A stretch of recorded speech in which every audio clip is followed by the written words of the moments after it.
আসসালামু আলাইকুম everyone, welcome to Nilu রসেঘর। কেমন আছেন আপনারা? আশা করি ভালো আছেন। আমিও আল্লাহর রহমতে আপনাদের দোয়ায় ভালো আছি। আজ আমি আপনাদের জন্য নিয়ে এসেছি খুবই সিম্পল একটি রেসিপি। এখন শীতের মৌসুম, প্রচুর পরিমাণে ক্যাপসিকাম পাওয়া যায়। ক্যাপসিকাম আমরা বিভিন্নভাবে খেয়ে থাকি, বিভিন্ন সালাদ, তারপরে বিভিন্ন ভেজিটেবল রেসিপিতে এগুলো ব্যবহার করে থাকি। আজ আমি এই ক্যাপসিকাম দিয়ে আপনাদের জন্য নিয়ে এসেছি পাকোড়ার রেসিপি। ক্যাপসিকাম দিয়ে কিভাবে আমি পাকোড়া তৈরি করেছি সেই রেসিপি আপনাদের সাথে শেয়ার করব। আশা করি রেসিপিটি আপনাদের ভালো লাগবে। যদি রেসিপিটি ভালো লাগে তাহলে আমাকে একটা লাইক, কমেন্ট, শেয়ার করে দিবেন। আপনাদের সুন্দর একটি লাইক, কমেন্ট আমাকে আগামী ভিডিও তৈরিতে উৎসাহ যোগায়।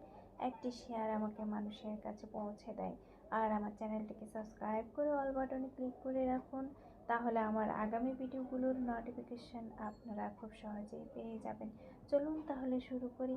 এর জন্য আমি প্রথমে ব্যাটার তৈরি করব। তার জন্য নিয়েছি 1 কাপ পরিমাণ বেসন, হাফ কাপ পরিমাণ চালের গুঁড়া, 1/3 কাপ পরিমাণ ময়দা, আর নিচে হাফ টিস্পুন পরিমাণ হলুদের গুঁড়ো, 1 টিস্পুন থেকে একটু বেশি পরিমাণে মরিচের গুঁড়ো, আপনারা আপনাদের টেস্ট অনুযায়ী দিতে পারেন, হাফ টিস্পুন জিরার গুঁড়ো, 1 টিস্পুন থেকে একটু বেশি পরিমাণে লবণ। এখন এগুলোকে মিক্স করে নিচ্ছি একটি হ্যান্ড হুইল দিয়ে। এরপর এখানে দিয়ে দিচ্ছি আমি একটা ডিম, আপনারা আরও বেশিও দিতে পারেন। ডিম দেওয়ার কারণে আপনাদের পাকোড়ার টেস্ট অনেকটা বেড়ে যাবে। আর নিয়ে নিচ্ছি আমি মেজারমেন্ট কাপের 1 কাপ পরিমাণ পানি। এই পানি দিয়ে এখন আমি এই প্রিমিক্সটাকে মিক্স করব, বেটার তৈরি করব এটি দিয়ে। আর বেসনের বেটার যখন তৈরি করবেন পানি কিন্তু অল্প অল্প করে দিয়ে বেসনের বেটারটা তৈরি করবেন, তাহলে এতে হবে কি আপনাদের বেটারে লাম্পস হয়ে যাবে না। আর বিশেষ করে হ্যান্ড হুইল দিয়ে মিক্স করার চেষ্টা করবেন, এতে করে লাম্পস একেবারেই হয় না। আর চামচ কিংবা স্প্যাচুলার দিয়ে যদি আপনারা এভাবে বেটার তৈরি করেন তাহলে বেটারে অনেক পরিমাণে লাম্পস থাকে এবং অনেক টাইম ধরে এটিকে মিক্স করতে হয়, তারপরে এটি মেল্ট হয়। হ্যান্ড হুইচ দিয়ে খুব তাড়াতাড়ি মেল্ট হয়ে যায়। মেল্ট হয়ে যাওয়ার পরে আমি 1 টিস্পুন পরিমাণ লেবুর রস দিয়েছি। আপনারা হোয়াইট ভিনেগার দিতে পারেন, বেকিং সোডা দিতে পারেন।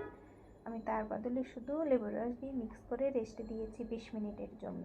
আর 4টি ক্যাপসিকাম নিয়েছি, আর ক্যাপসিকামগুলোকে আমি কেটে নিচ্ছি এবং কিভাবে কাটছি সেটা আমি আপনাদেরকে দেখিয়ে দিচ্ছি।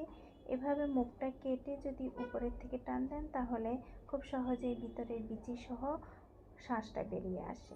এরপরে একটি ছুরির সাহায্যে আমি চিকন চিকন করে এটিকে রিং রিং করে কেটে নিচ্ছি।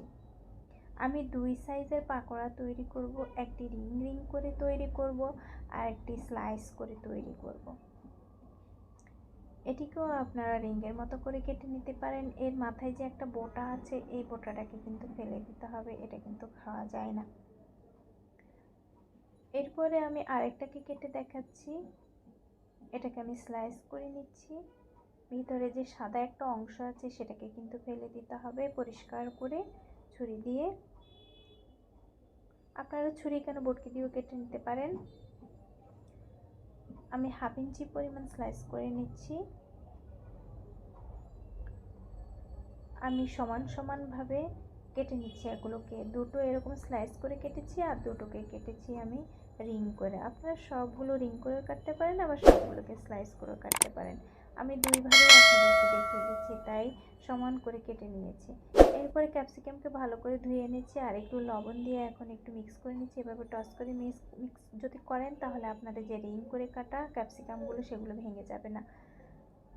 আর বেসনের ব্যাটারে দিয়ে দিচ্ছি 1/2 টিস্পুন পরিমাণ আদা পেস্ট, 1/2 টিস্পুন পরিমাণ রসুন পেস্ট। এগুলোকে আমি আগে দিইনি, যদি আদা রসুন দিয়ে রাখি তাহলে এর একটা বাজে স্মেল হয়। যেন বাজে স্মেলটা বের হয়ে না যায় সেই জন্যই আমি পরে এটার সাথে আদা রসুন পেস্ট মিক্স করেছি। ভালোভাবে মিক্স করে নিতে হবে। দুটো উপকরণই আমার রেডি হয়ে গিয়েছে। আমি এখন চুলায় চলে এসেছি। চুলায় আগে আমি তেল বসিয়ে রেখেছিলাম, এখন চুলার ফ্লেমকে আমি মিডিয়ামে দিয়ে দিয়েছি। যেই কোনো পাকোড়া বা ফ্রাই করার কোনো জিনিস যদি ফ্রাই করেন, তেল গরম হওয়ার পরে সেটাকে মিডিয়ামে দিয়ে দিবেন, তাহলে আপনাদের ফ্রাইগুলো ঠিক হবে। যেই কোনো ডিপ ফ্রাই পারফেক্টলি হবে মিডিয়াম ফ্লেমে। আমি ক্যাপসিকামগুলোকে ব্যাটারের মধ্যে চুবিয়ে চুবিয়ে তেলের মধ্যে এভাবে দিয়ে দিচ্ছি এবং একটু নিচের পার্ট লাইট ব্রাউন হয়ে আসলে তারপর উল্টিয়ে দিব। এভাবে উল্টিয়ে দিয়ে উপরের পার্টও যদি লাইট ব্রাউন হয়ে আসে তখন আমি এগুলোকে নামিয়ে ফেলবো। এরকম একটা স্ট্রেনার নিয়েছি আমি ফ্রাইগুলোকে এর মধ্যে রাখার জন্য, আর একটা টিস্যু দিয়ে নিয়েছি, কারণ গরম গরম যেই কোনো ফ্রাই আপনারা যদি প্লেটে রাখেন এর ভাপে নিচে দিয়ে পানি জমে এগুলো ক্রিসপি ভাবটা নষ্ট হয়ে যায়। এই জন্য এরকম একটা স্ট্রেনারে রেখে টিস্যুর উপর যদি রাখেন এতে করে অতিরিক্ত তেলটা ঝরে যায় আর ক্রিসপিনেসটা অনেকক্ষণ থাকে, ভাপে ক্রিসপিনেসটা একদম নেতিয়ে যায় না, এগুলো crispy crispy on long time ধরে থাকবে। এবার আমি স্লাইসগুলোকেও আপনাদেরকে ভেজে দেখাচ্ছি, একেবারেই আমরা বেগুনি যেভাবে ভাজি ঠিক সেম টু সেম ওয়ে একই প্রসেসে আমরা সবগুলোকেই ভেজে নিচ্ছি। এগুলোকে উল্টিয়ে দিয়েছি, লাইট ব্রাউন হয়ে আসছে আর আমি এগুলোকে উঠিয়ে ফেলছি। এগুলোকে কিন্তু খুব বেশি সময় ধরে ভাজতে যাবেন না, ক্যাপসিকাম কিন্তু খুব বেশি বয়েল হয়ে গেলে এর টেস্টটা নষ্ট হয়ে যায়। ক্যাপসিকাম কিন্তু কাঁচা কাঁচাই ভালো লাগে। সবগুলোকে ভেজে নিয়েছি, দেখুন কত সুন্দর হয়েছে আমার এই ক্যাপসিকামের রিং ফ্রাই এবং স্লাইস ফ্রাই। খুবই মজাদার এই পাকোড়া। আশা করি রেসিপিটি দেখে আপনারা উপকৃত হবেন এবং আপনারা চায়ের আড্ডায় এনজয় করতে পারবেন।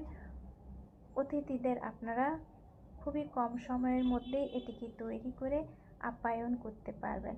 খুবই মজাদার এই রেসিপি, সবার ভালো লাগলে অবশ্যই ট্রাই করবেন বাসায়। আর আমার জন্য সবাই দোয়া করবেন, আমি যেন আপনাদের জন্য এরকম অনেক সুন্দর সুন্দর সহজ সহজ রেসিপি নিয়ে আপনাদেরকে উপহার দিতে পারি।